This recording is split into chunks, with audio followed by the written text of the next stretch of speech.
Magandang gabi mga kahuan. Narito na ang ating latest weather update today evening edition. Narito pong ating magiging lagay na panahon ngayon at bukas. Asahan pa rin natin ang malamig na panahon sa malaki pong bahagi po ng Luzon. Ang inyong makikita, epekto po yan ng malakas na amihan. Sa Visayas at Mindanao, ngayong araw, asahan pa rin ang malinsangan na panahon.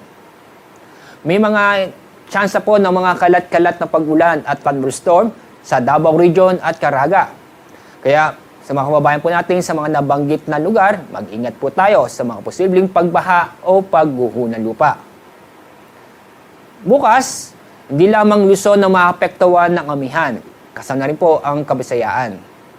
Bukas, makakaranas po ng maulap na kalangitan na may mga mahihinang pag-ulan sa Cagayan Valley at kasama rin po ang lalawigan ng Aurora at Quezon.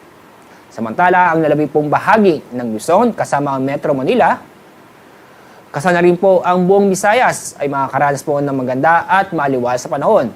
Asahan din ang malamig na panahon. Itsansa pa rin po ng mga isolated na mahihinang pag-ulan. Sa mga kababayan po natin sa Davao Region at Caraga, magpapatuloy po ng mga ulan na panahon kung saan makakaranas po ng mahihina hanggang sa katamtamang pag-ulan. Kuminsan may malalakas na pag-ulan. Kaya patuloy pa rin tayo mag-ingat sa mga posibleng pagbaha o pagguho na lupa. Sa lalabing pong bahagi po ng Mindanao, inyong makikita, fair weather po tayo, kung saan ay makakaranas po ng bahagyang maulap hanggang sa maulap ang kalangitan. Maliban lang po sa isolated na pag-ulan dahil sa thunderstorm. Ang araw lulubog mamaya pong 6:03 ng hapon. Bukas, ang araw sisikat sa ganap na 6:15 ng umaga.